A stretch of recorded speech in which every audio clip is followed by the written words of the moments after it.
We're going to go ahead and call this meeting to order. Dr. Thomason, roll call. President Reese, members of the board, please let the record show that all 5 board members are present tonight. Thank you. Thank you.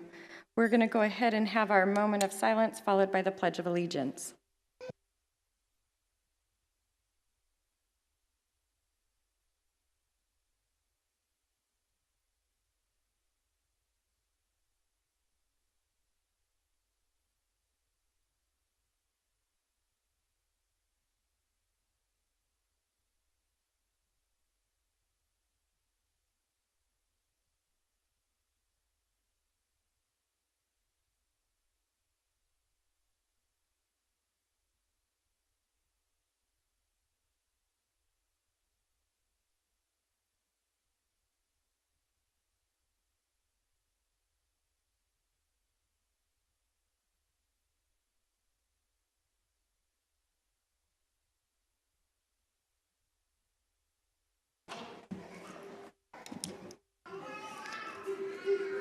All right, we will go on.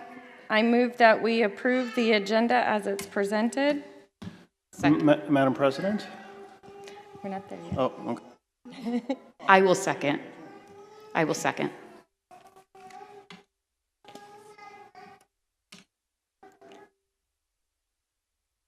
All right, any questions, comments? Okay, all those in favor? Aye. Aye. Mr. Tovich? Aye. Okay. 5-0. All right, we will go on to our consent agenda. I move that we approve the consent agenda with the exception of removing 3.5 to be discussed separately. Support. Any questions or comments?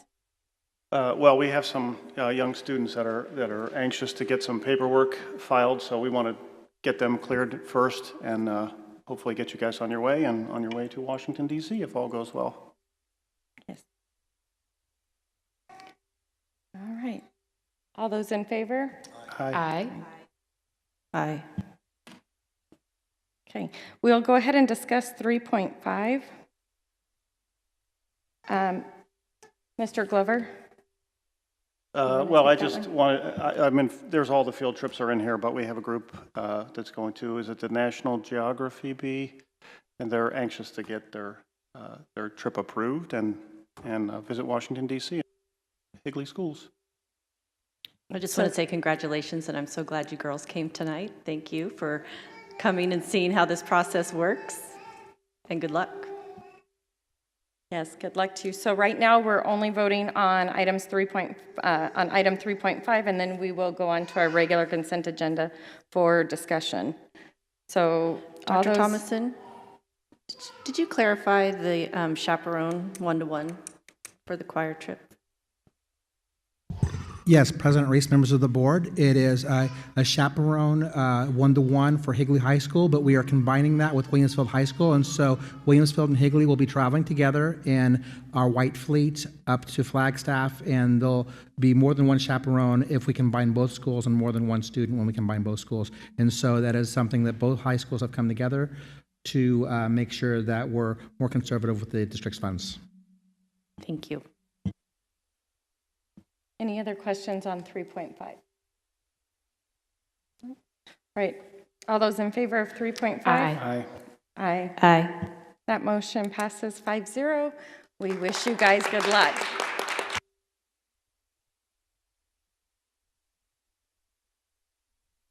Okay, we will go now on to the remainder of the consent agenda item for discussion.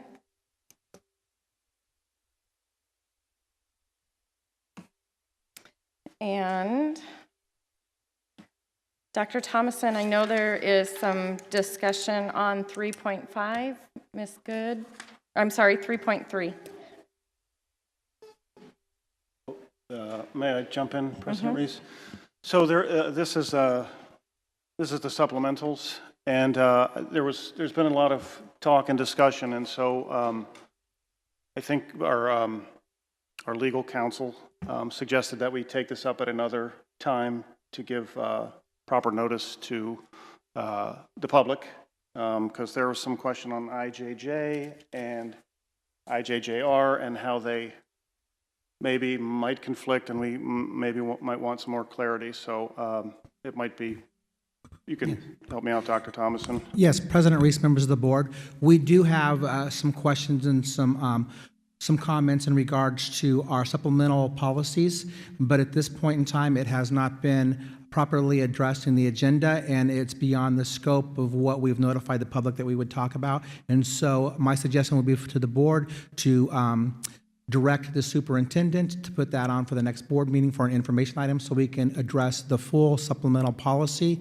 at the next board meeting and discuss that in the proper venue with proper notification to the public. Okay, so that was a little different than the last email I had received. So that's why. That is correct, President Reese. My apologies. As we got into it and we looked at it, it became more than just the agenda item in 5.3. As we looked at it, we wanted to discuss more policies and not just that one specific ratification of the purchase of supplemental materials. And when we looked at it, it became much more complex than just looking at the one item. Okay. So then I'm assuming based on an item on our vouchers that we have you working on the policy for an upcoming board meeting. President Reese, members of the board, my suggestion would be is that we have an information item at the next board meeting to discuss it in full. Okay.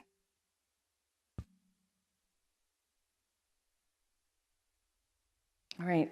Is there any other questions or comments regarding any other part of the consent agenda? President Reese. Mrs. Kaler? Concerning 3.7, our elementary early release, I would love if in the future we would get some type of, we discussed this at our initiatives, and I know that's probably coming in a little bit too, but just a calendar of sorts on PD and how that looks for our elementary schools so that we can have that documentation and see it clearly. And I think it's good for our public to also see what they're doing every week on their Wednesday half days in our elementary schools. I think that's important that we share that openly and honestly. And so if we could get some more than just 3.7, I would love that moving forward. Mr. Glover? Well, thank you, President Reese. In regards to 3.7, I was hoping that maybe, I know we didn't give you a heads up, but Ms. Richards, if you could maybe talk to anybody and just explain to the public in simple terms what exactly that's doing, if you don't mind, please. Okay, the first Wednesday of every month is site-based PD. So the principals work with their teachers on initiatives that are district initiatives and special things they've designed on their campus. Then the others are optional days. Our instructional coaches have designed sessions that they're free to attend. The sixth grade coaches worked with sixth grade teachers on those days. So a lot of campuses have chosen those days for PLC meetings. So just for the clarification, what is different about this coming year than years past? The one that's coming up? Is that what you're asking? Yeah. Well, we're talking about that on Tuesday because I want to make sure everybody's on the same page and we're meeting everybody's needs. So the first Wednesday, I believe, is going to remain the same. But then when we look at the other Wednesdays, we have a discussion on Tuesday. Thank you. You're welcome. Perfect. And just like Mrs. Kaler said, I think a lot of what you're talking about with the early releases and PD also ties into one the board initiatives that we have a little bit later on in our agenda. So let me see here. Any other questions? Yes, please, Okay. Madam President. In the personnel items, again, we're losing a few good people, and I know Mr. Harris and Ms. Schmidt were on there, and thank them for their service to Higley. And then 3.12, Ms. Martins, can you just talk about that a little bit? I think it's good, and I think everybody will be interested to hear what that is and what it means and implications, please. Good evening, President Reese, members of the governing board. In regards to item 3.2, the district has been having the services over the last 3 years of Gallagher Benefit Services. They're a brokerage firm. They act as consulting services for insurance. In my tenure here with the district, there have been some things that have come up. There have been issues of concerns in terms of globally, just things that we felt that they could have done a better job with getting back to us on or helping with us in terms of those services. And so we have decided what's probably best is to go ahead and terminate our contract with them, and then we will go out for an RFP next year to look at new consulting services / broking services for this area. I will say that, overall, our experience with Gallagher has been positive, and they acknowledge and are aware and have taken responsibility. I think it's just time, just like anything else, as we go for an RFP for insurance in terms of a medical and voluntary benefits, that we assess this at that time, too. Thank you.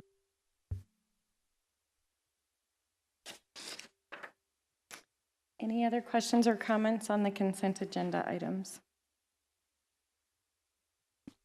All right, all those in favor?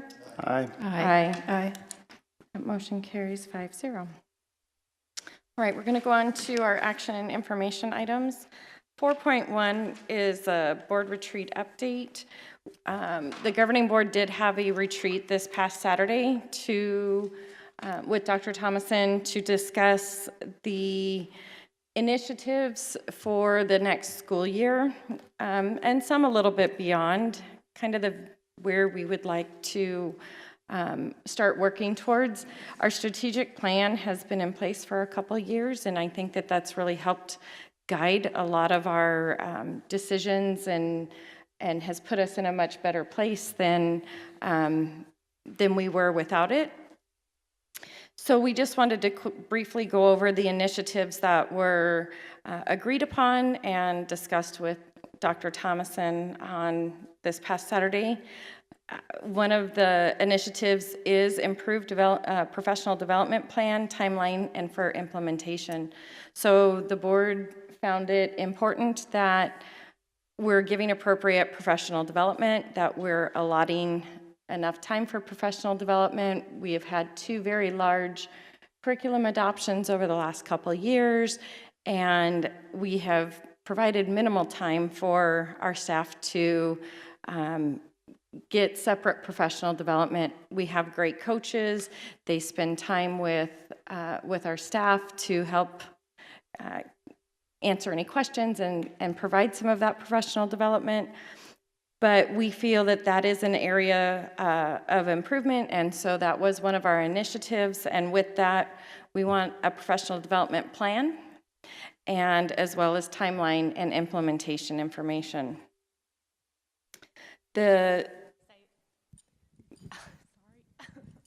One reason we're talking about it again is we did have a plan, and a lot of the sessions were after school. So we didn't have a lot of teachers that were able or chose to attend. So we've been talking to the coaches and trying to come up with a systematic plan where we can meet needs. So the problem sometimes is I can't take every Wednesday away from them, and so it's a bigger discussion, but we did have a plan. So I just wanted to tell you that. It needs to be tweaked and improved, so we're all on the same page. I guess you raise a question on if it's after school, after regular school, like the 3 o'clock school time, we weren't able to schedule professional development at the 1 o'clock time? Well, we can, and we did, and those were optional. And we ranged anywhere from 5 teachers to 25 teachers at some of those, so. Thank you. So just so people are prepared, that's going to be information that's requested and worked on. President Reese? Mrs. Kaler? And that just doesn't go for elementary. We're talking our high school and middle school, because our high school didn't get as many PD days as we, yeah. So it was across the board, professional development. Don't feel by any means that this was just like an elementary plan. It's across the board. And with you, we want to make sure it's beneficial for everyone and that we are meeting their needs. The second initiative was to define student technology device plan, a timeline for implementation, vision for hardware and software, technology professional development for teachers. So as we know, technology is always changing, and we are consistently working in the now, and so we need to keep up with the now, and we need to know what we're looking forward to as the iPads are phased out at the middle schools, and what's going to replace that and what that's going to look like. And so technology for students and implementation over the next couple of years, what does that look like? The third item was the review for Higley processes and procedures and accountability plan.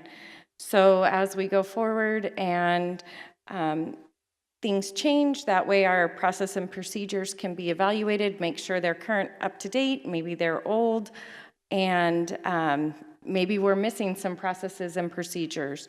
And what the accountability is for that, to ensure that we have the follow through and that our processes and procedures are being followed. And finally, the portrait of a graduate, to ensure students graduate from high school with the soft skills that they need for the future. Mrs. Kaler, if you want to take this one, since this came from the National School Board Association meeting. I was grateful to attend the Philadelphia National School Board Convention with Dr. Thomason, and one of the overall conversations throughout was just making sure our students are prepared, even in the soft skill area. I think as Higley, we do a great job when it comes to academics, but some of the soft skills are kind of lacking. There's a lot of different ideas out there that we're going to look at throughout the year. I know this is a passion for Mr. Witovich as well, but yeah, so just making sure that we're preparing them for the future. So that is a brief overview of what the board retreat was and the initiatives that came out of the board retreat. Any other comments from board members? All right. Then we're going to go on to 4.2 for boundary change proposal.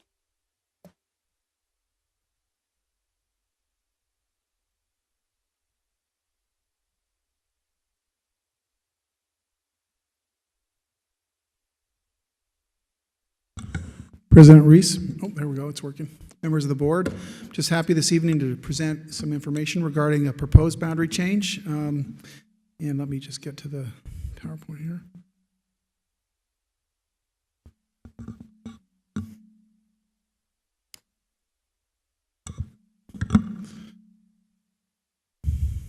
So the area that we're referring to, I'm going to refer to it as Record Point just for geographical reasons. Record Point is currently in the attendance area that was originally targeted as part of Gateway Point, and honestly, probably when the boundaries were drawn way back when, it was farmers' fields. I'm showing up there.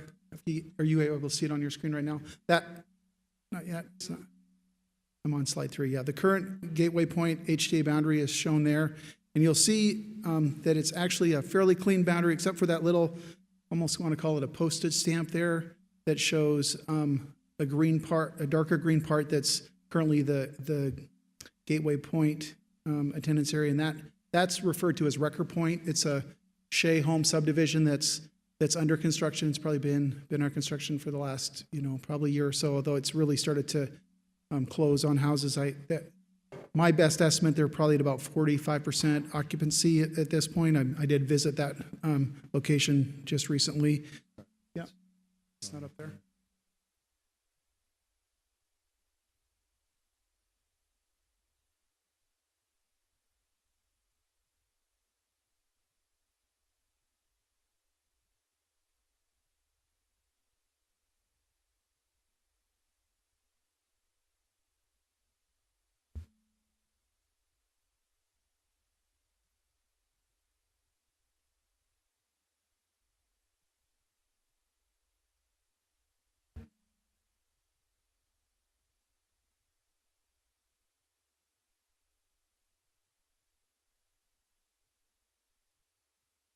There we go.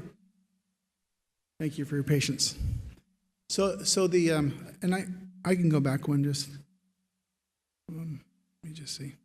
Anyway, this is the new proposed area. Again, it shows kind of a cleaner line, which basically where Ray Road and Wrecker Road would be the dividing line that, yeah, would be the dividing line, and then really become part of that new proposed HTA attendance boundary. Let's see, now it seems to be stalled.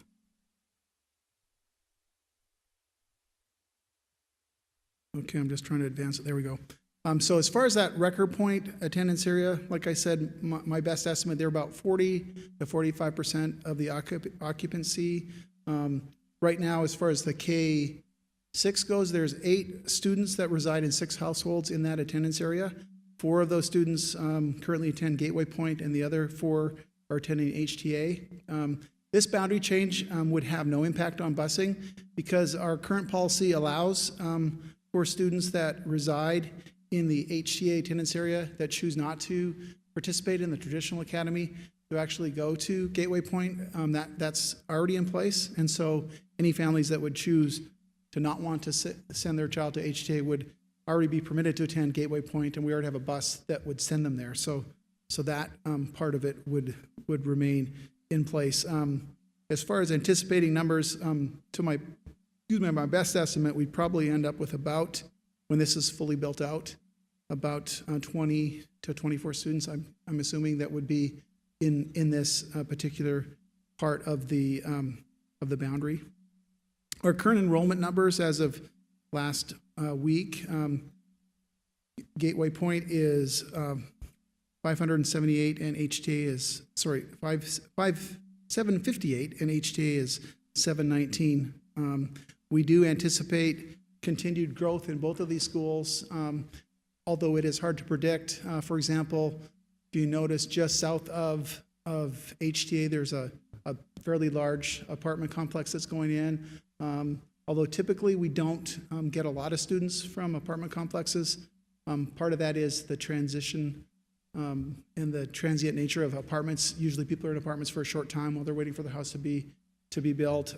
We do have some apartments also that are more condo style that are going in along Ray in the Green Gateway Point attendance area, and then some other complexes that are also going to probably populate in the next few years. So it is kind of hard to predict the impact, directly, but we do see continued growth, certainly in the Gateway Point attendance area, and so we do think that allowing a few of those students the option to be boundaried at HTA just allows us for a little bit more growth at that school over the next few years.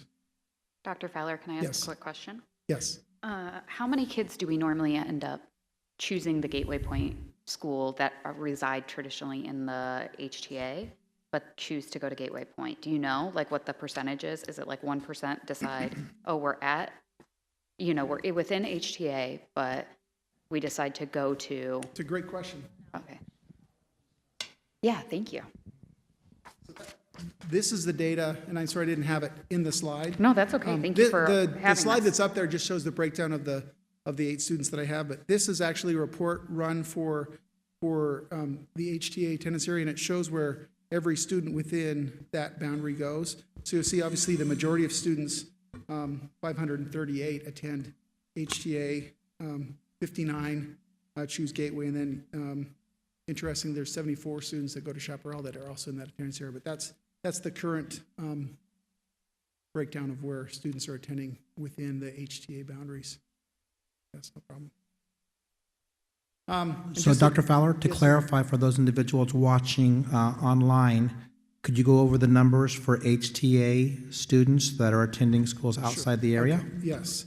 So for this is our K6 number. So first of all, for Bridges, we have 21 students that reside in HTA that attend the Bridges. Centennial, there's 7. Chaparral, there's 74. Coronado, there's 14. Cortina, there's 4. Gateway Point, there's 59. Obviously, HTA, that's 538. Power Ranch, there's 4. And Santan, there's 14. Now, there could be a number of reasons for those things. Just off the beginning, as you know, Coronado offers the Mandarin immersion program. So if you're selecting that specific program, you'd be going there. Santan, obviously Spanish immersion, et cetera. In terms of specific pieces, there may be some other sibling histories or people that have moved from other neighborhoods that have chosen that, but you're welcome.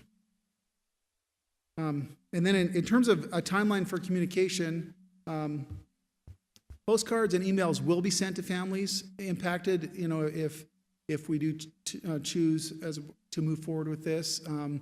Because of the numbers that are impacted right now is small, I'm going to personally call each family and talk to them as well, so they're aware of the boundary a change, but also reassure them that it actually won't impact them.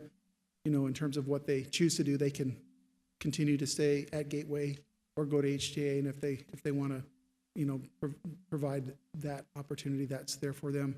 I will also be providing an informational meeting that we'll hold on Monday, April 15th, to communicate with those that want to attend, and also have that information again to hand out and share this slide to communicate that to members, and then we'd bring that back for board approval. And on where April would that 24th. be held?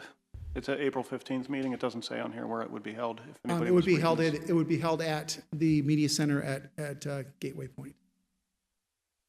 Is that something we could add to the slide if anybody was Yeah, downloading the slide? I'll Okay. I'll work with Darlene and get that put in there. Thanks. Yes. Dr. Fowler, Yes.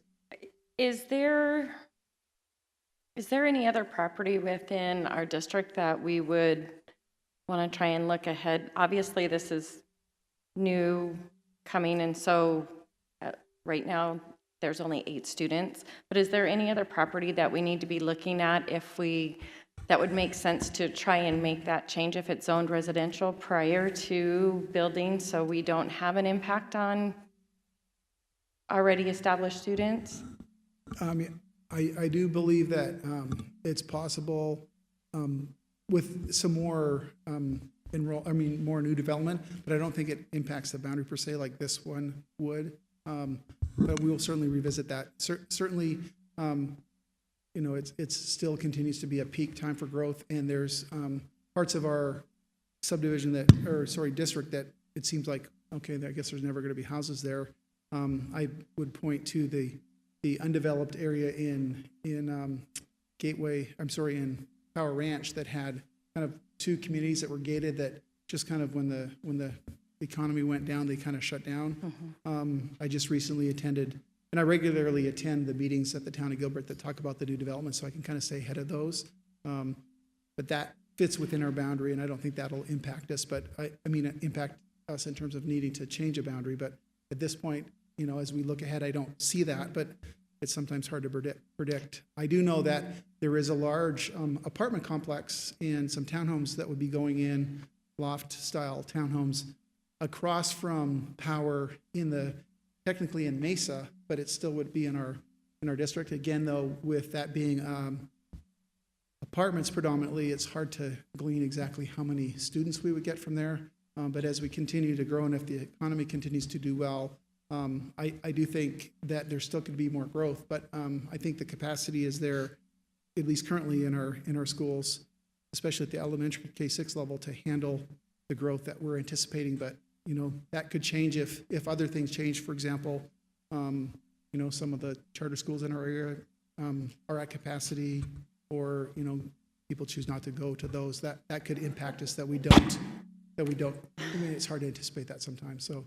But at this point, it's really the only boundary change that I see kind of like this at this time. But we'll President try Reese, to members of the do board, it in advance. 2 areas that we're also following very closely are the Warner area. That's the northern boundary of our district. So at Warner and Higley, the southeast corner of Warner and Higley is currently zoned commercial.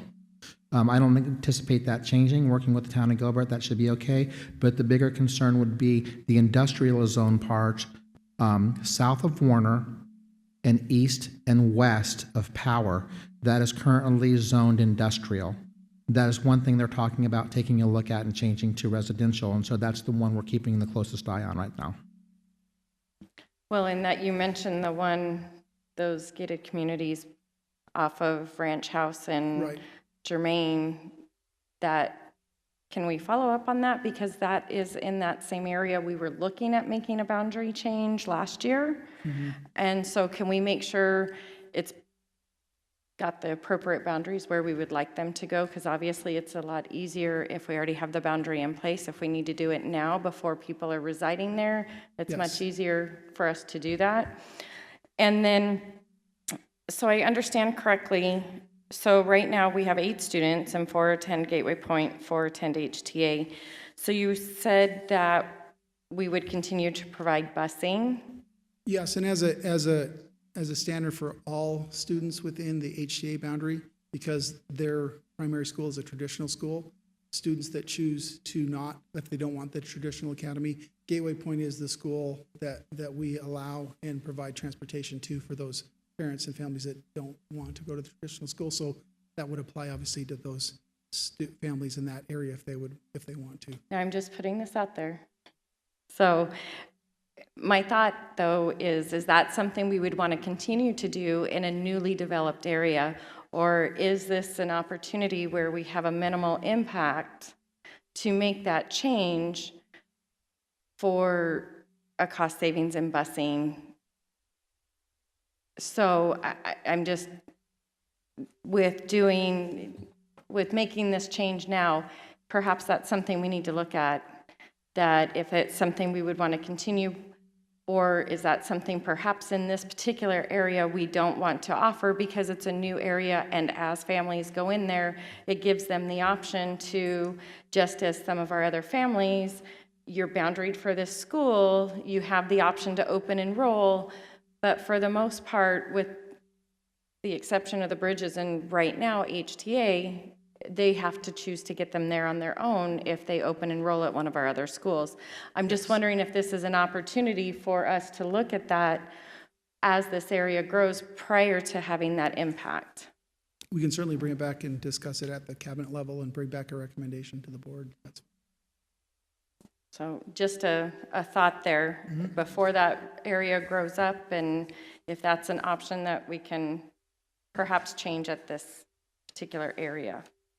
Certainly, and there is a new subdivision. If you travel on Greenway South, Queen Creek, Greenway cross streets, there is a new Taylor Morrison community that's going in there. I don't know the exact amount. It's just block wall right now, but more houses there. That would be in the Coronado attendance area. And so, again, we're watching that. We certainly have capacity at Coronado, so I don't think that'll be an issue. Our biggest challenge will be, because they're right on the Chandler border, having Chandler not students choose to go to Chandler, just like some students that are there are choosing Perry, because Perry is like right on our border there as well. So, but we'll keep watching those, and certainly, as you drive on Warner, if you look to the north too, there's a lot of new developments that are sprouting there. And as I drove down there today, those houses are really close to Cooley Middle School, and so I do think there'll be parents and families that choose to go to the school that's most convenient to them. So, not that we're trying to recruit outside of our boundary, but that just happens with families. So, Dr. Fowler, how many students is capacity for Gateway Point? I don't have that Oh, I'm right sorry. with me. Okay. But I can get that back. for you, Yeah, I too. was just thinking, I didn't know how close we are to capacity already at that number. We still have some room, but I'd have to check. I can get that number, and Okay. I'll actually get it to Dr. Thompson and have him send it out in the superintendent's report. Great, thank you. Yes. May I, Madam President? Boundary changes are like super, super touchy, and I think for me, the sooner I have time to digest future things, I mean, you did ask the question, did you anticipate any future ones, and it doesn't seem like you do too much, so that's fine, but the sooner I have to digest things, the more I appreciate it. We talk about communication. How well were the principals, Ms. Bacon and Dr. Fountain, involved along the way? Can you speak to that at all, or can they? I mean, they were aware. And when did they? Can you just talk about how? I mean, I honestly, at this point, I have not tried to take much communication beyond. I really wanted the board to be the first point of communication, because and I did a little bit of work certainly with Dr. Thompson and cabinet, but I have not gone out to other people yet, because in the past, if we start talking about it before it comes to the board, then I feel like we're circumventing the people that need to hear it first. And so besides communicating with Mr. Fountain about the availability of his campus for a meeting, I haven't had intensive discussions with them at this point yet. I wanted you to be the first to hear it.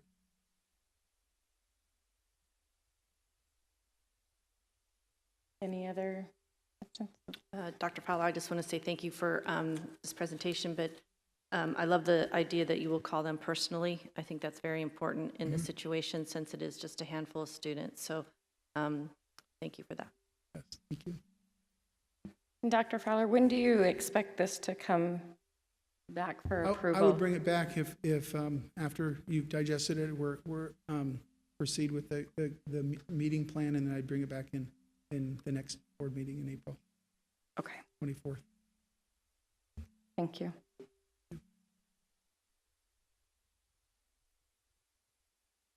All right, we will now go on to 4.3 for our administrative standards.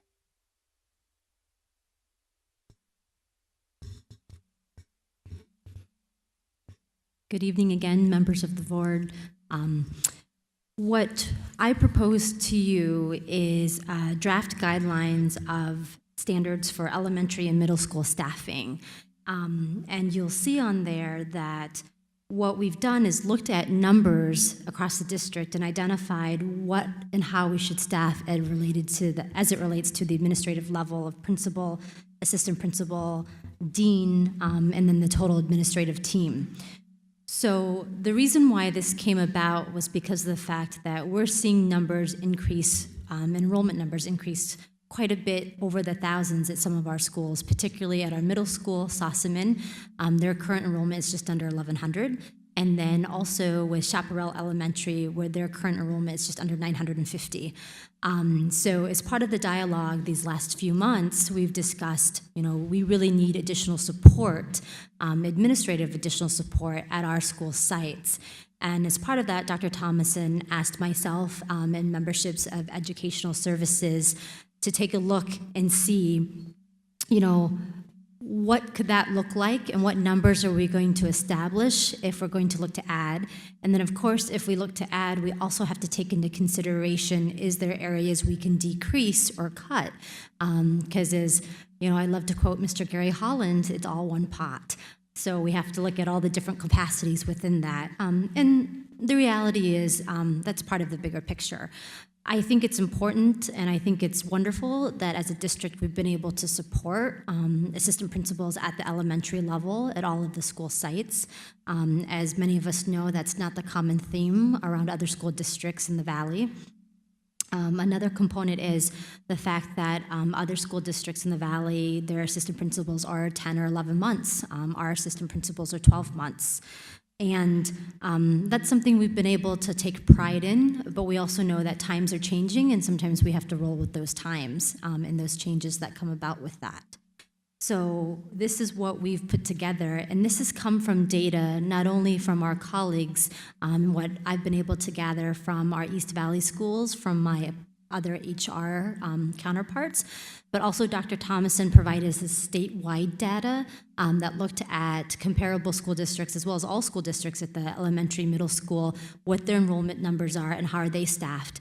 And it was on both ends of the spectrum. You saw some elementaries and middle schools who were larger than us that had similar numbers or had more staffing, and then you saw other areas where their numbers were much larger and they only had one position, particularly in elementaries where their numbers were higher and they just had one, and maybe they had a part-time counselor or social worker or somebody that shared in those responsibilities administratively.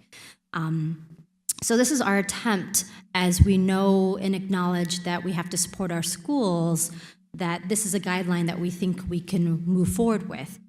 You'll notice on there that there's two different asterisks. One being that we haven't discussed any changes to the high school. We feel that the way that we're staffed administratively works for us right now. That might be something we have to reevaluate in the future. The other comment, and Dr. Thomason was very adamant about this, and I don't disagree, is that we continue these conversations, and we have these conversations throughout this next school year in 1920, but implementation will not go until the 2020-21 school year, so it gives our employees a full year.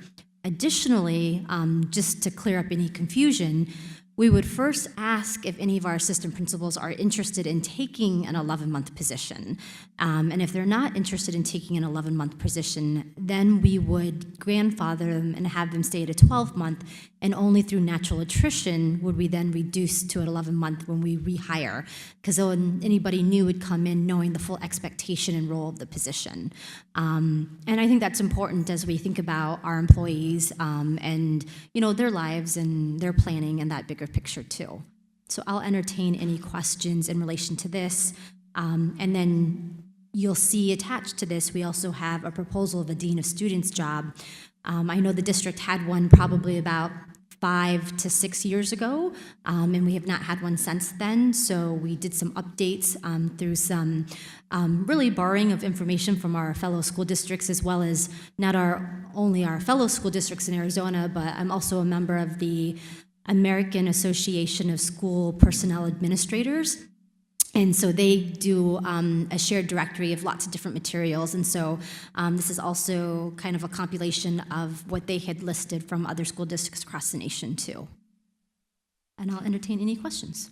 Ms. Martins, can you go over with us just briefly and off the top of your head? So currently, do we have any elementary schools that are going to qualify under that 500? Not currently, but we do have one elementary school that's hovering. It's about 540, just under 550. Okay, so do we only have one of the elementary schools between that 5 and 600? At this time, that is correct. Okay. If we had multiple schools, would we consider sharing a 1.0? Yes. So that way we can have a full-time assistant, but maybe they're shared between the two schools? Absolutely. And we've discussed that. So as we have to flush this out more, we've discussed how if there were two sites that did fall under that number, could it be that they spend 3 days at one place, 2 days at another? It's not an ideal component, but it's an option. And or with the increased enrollment at Chaparral, as I stated, data that we pulled in student enrollment last week, they were just under 950. If a school fell below, could that be something that we then end up splitting to where they spend 3 days at one site and then support a school that's larger numbers, but maybe not quite at that 1,000 or right over? Because I'm sure at 950 students, our site administration at Chaparral could say they need more support. Absolutely, in that bigger picture where they're just on that cusp, right? They don't quite qualify under this number for somebody else, but I'm sure could use the assistance, as I said, in the bigger picture. Okay. Thank you. With that being said, could you explain the timeline in reference to this? Like, we have Chaparral at 950, and then let's say in September, they're up to 999, and then the student comes in September. Are we making that school wait an entire school year before we bring that staffing on? So what are your plans in reference to the staffing needs?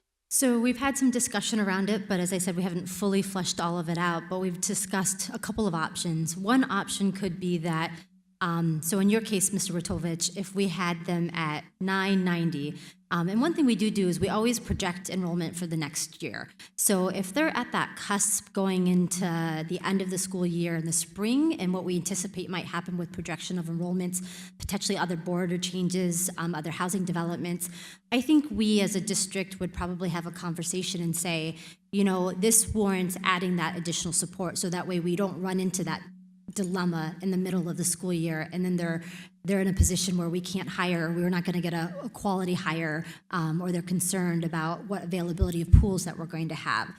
So it's all about our planning and thinking in advance the previous year for the following year. If something were to happen to do the opposite, in which we have a school that's at that cusp of 600 and they fall drastically to, or let me rephrase that, they're at like 550 and they fall to under 500. I wouldn't make that change, and I don't think anybody within senior leadership would want to make that change in the academic year. But again, have that dialogue, that discussion. If the enrollment still stay low, we're not likely to be able to support that at that site for the following school year, but where else could we potentially utilize that support? And if not, then having that conversation with the employee about what that next year looks like. Ms. Martin, so, I mean, the idea is intriguing. I just had some thoughts as I looked at this. And one is, it says appropriate placement on the salary schedule, but we don't have a salary schedule for deans, so, or a timeline. So what I was envisioning is the principals, you know, the 12 months and this much money, the assistant principals a month less and a little bit less money, and then deans even a little bit less than that. I would love to see that before, you know, to make sure it makes sense. But I'm going to say something that's kind of mean, but it says a half. I see very little value in splitting an assistant principal, and to me, it would make more sense to maybe make 500 to 700 a full-time dean, because they're really pulled one way or the other, and it's a disservice really to all. So I guess you could think about how many deans you want versus how many assistant principals going forward, but maybe if you consider, I mean, let the cabinet talk about 500 to 700 maybe as a full-time dean instead of a half-time assistant principal. I don't know how that would. I don't know if they would be open to that or not. But I really think a person that is bound to a campus is good.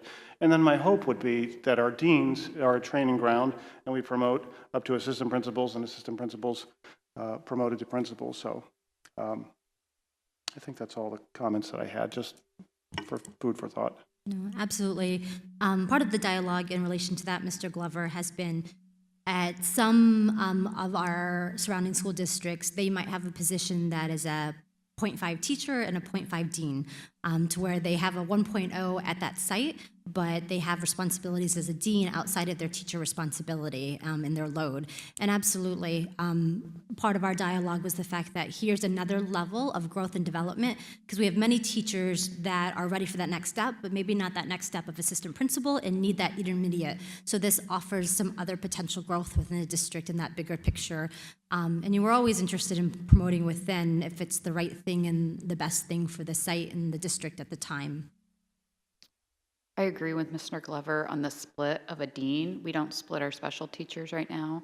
I think that would be very difficult on splitting assistant principal. I think that would be very hard for the campus, and I think that's something to look into. Good point, Mr. Glover, sorry.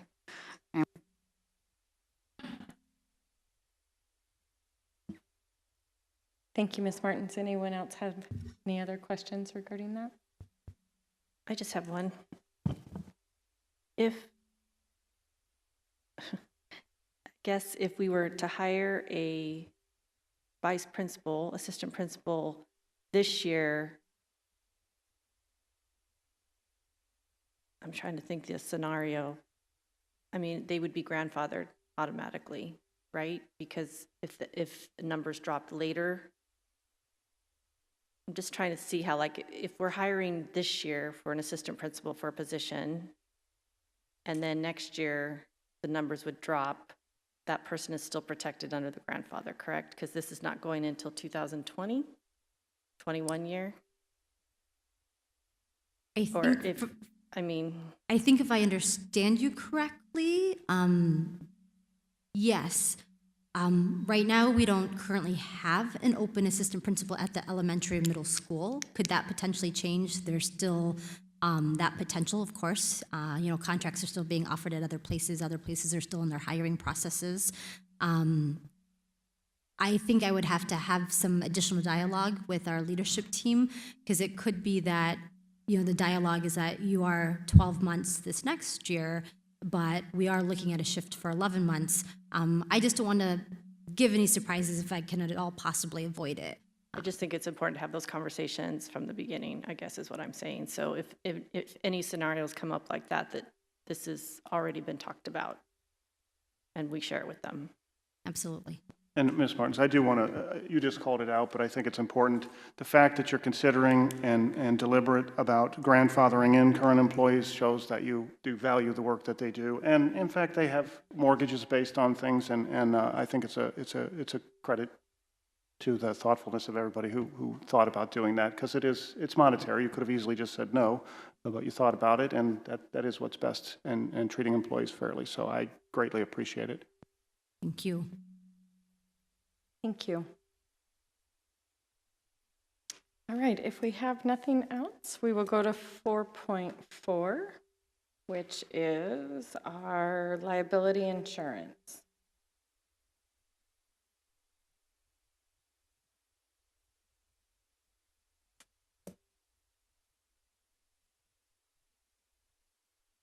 Hold on. I gotta get back to it.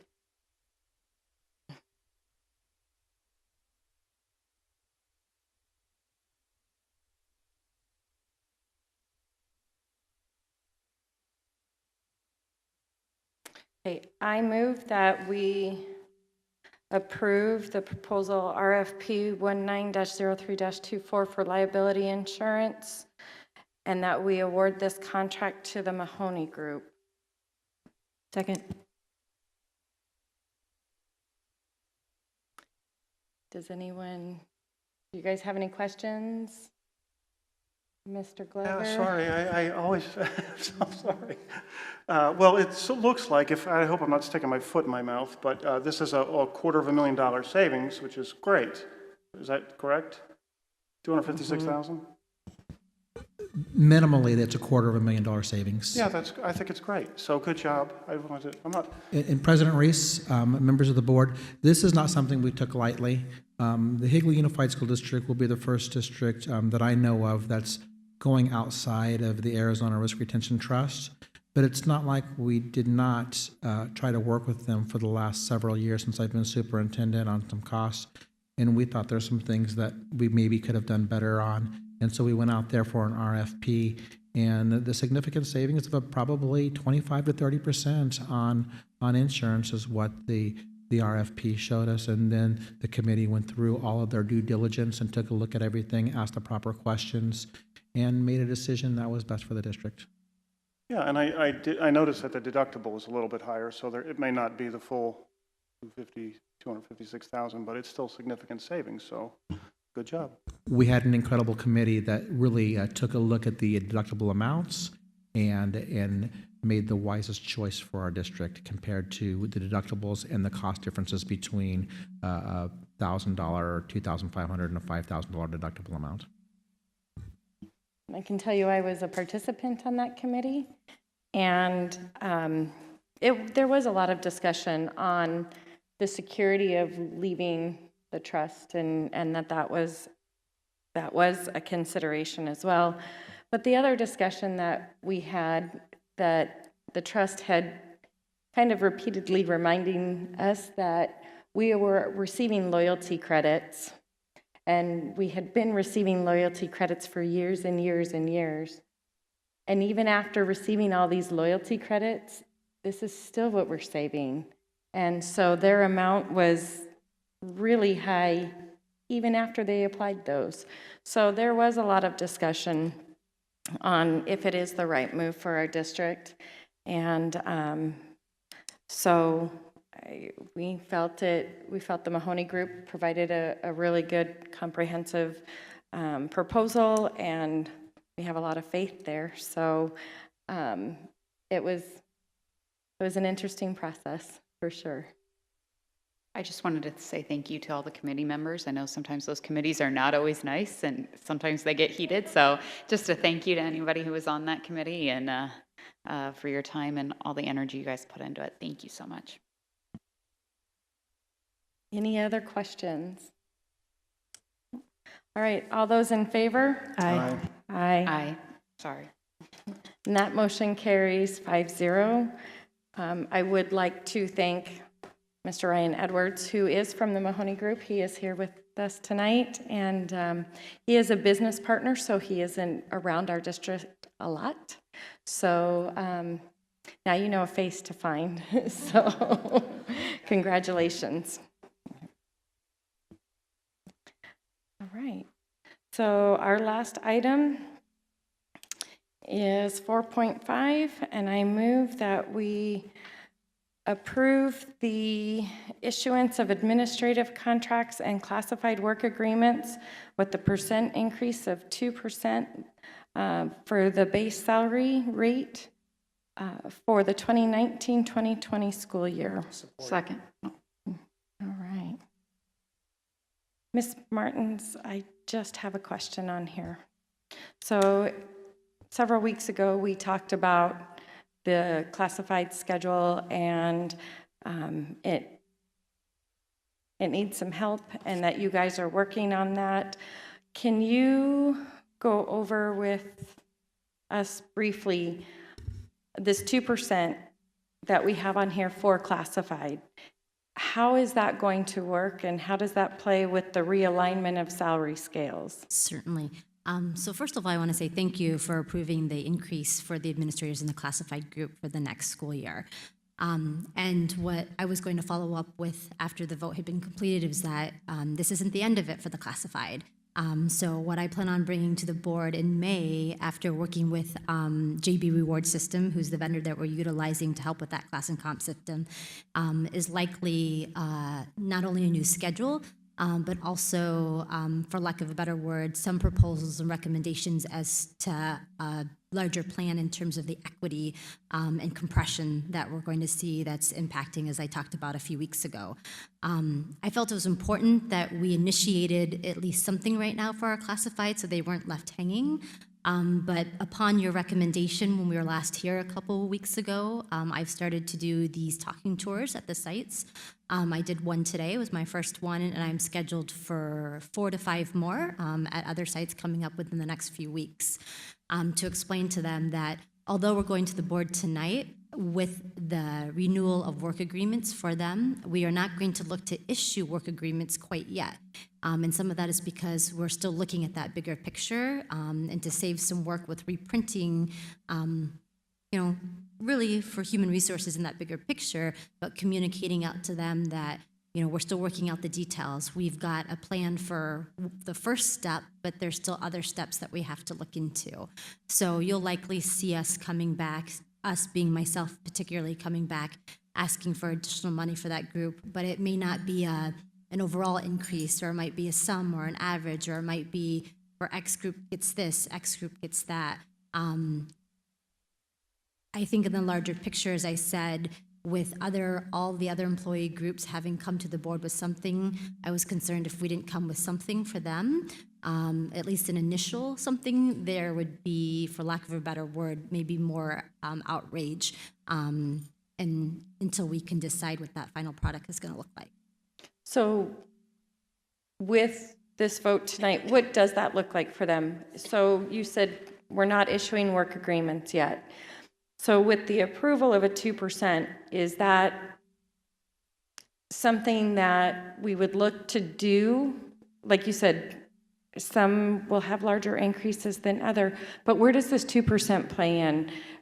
Does that, once we fix the salary scales, a 2% increase, do they look at their current salary and it's a 2% increase? What does that look like? What can they expect? Obviously, our staff is going to hear, oh, the board approved 2% increase, but no one knows what that looks like because they don't know what their salary is going to be. Certainly. So it likely is going to be a mix, and I had this discussion with the HR team actually just yesterday in regards to this. So some of our employees that are on that higher level of the spectrum, and they've been here for a while, that salary schedule, the 2% is going to be best for them because they might already be at $17 an hour, $18 an hour in the scope of their work and what they're doing, the impact that in the market makes sense. As we said last spring now, if I believe, or the summer, a number of our employees are going to go from $11 an hour to $12 an hour. So that averages an almost 8% increase. So are they going to just get that 8%, or will there be a potential larger number on that? And we're not approving an actual 8% because what we're going to come back with is an increase in minimum wage to address the next step of the legislation of Prop 206, right? So it's quite possible that they're going to be multi-layered, and that's where I'm going to be honest and say I don't have all the answers. I only have pathways and options, and until I get that broader spectrum picture, working with JB Reward Systems, I can't answer it fully. I can only give you what I know and what I've done in salary schedules, compression issues in the past, because those are common routes that you take in the bigger picture, but I won't be able to give you the exact answer of where Higley will go right now. Okay. And that concerns me. Sure. Because we don't have an answer for them, and I never have a problem improving an increase, but it does concern me that we have it out there for a classified to receive a 2% increase, but we don't know that's what it's going to be. I guess, I've already had people reach out and they're like, what does this mean? And I said, I don't know, you know. President And Reese? so would it be safe to say, obviously it would be the greater of the two, whether the additional salary adjustment or the 2% or the 2%? I mean, because I know we're going to get questions on this. If you want something as simple as that, it'll be a minimum of 2, but likely more for certain employee positions and groups and people. But the minimum was 2. I foresee, as I said, or I hope, to be able to propose for certain employee groups a higher amount. And it's likely that I'm going to have to present an average to you, because it might be that one employee group is going to need an additional 2. Another employee group might be needed additional 3 in terms of what that's going to look like, to where then I say an average for our classified group is, I'm just going to throw out a number, 5.5. And it's going to be based on their role, their position, their years of experience, what they've done, and how it might impact the larger compression component too. Because that's the part where we're going to do our best to make it equitable, but I don't see how we can financially address all the compression issues at one time. So sort of part of my dialogue earlier today at one of the sites was, this might be a 3-year plan. We might be in a position where we can implement one part of it now, but you still have to continue to stick with us to see the gain or the growth in the later years, because we couldn't, I mean, if we really wanted to correct it, in all honesty, we'd have to give everybody a 10% increase right now. I think that would give Mr. Holland a heart attack. So, you know, it's not something that we can do, but if we wanted to fix it that simply, that's really the true answer. But I know that that's not an option for us. So then how do we take those paths and those plans to help make it fiscally feasible for us within the next X number of years? So what I'm understanding, though, and maybe you could correct me if I'm wrong, but this is not going to be a decrease in a salary to somebody with a 2% raise. We're not going to come back and say, we're doing a 2% tonight, and then in May, you're going to come back and say, you're actually making less now. No. This is all 2% from, it would only go up from Correct. that, correct? Correct. Okay. So, thank you, Ms. Martins. What I was going to say before, but I think it may be extraneous, I was going to say that 2%, that maybe next year some of our other groups start thinking about taking a little bit less so that we can give our classified more, but it sounds like you've got that hopefully covered, which is great. So I'm comfortable. I hear what you're saying is everybody will at least get at least a 2% raise. Okay, that's good. And then there's still the results-based funding plan that has not been decided yet, correct? Okay, so that may be, go ahead. That is correct. Okay, so there are other possibilities, so that sounds good. And I was going to say, it's not the classroom site fund, but anyway, to find money to maybe give more than a 2% raise to our classifieds. And we also probably shouldn't forget about our administrators. I know that it's fun to pig pile on the administrators and say administrative costs. You know what, it's a stressful job. I wouldn't want it at a lot of places. So it seems like lately the trend has been to give them a little bit less. And it's they make more salary, but still a little bit more than 2% someday. Thank you, Mr. Glover. Just a general reminder to our public that when you see the auditor's general report, administrative costs also includes all those classified staff that are not directly related to the classroom.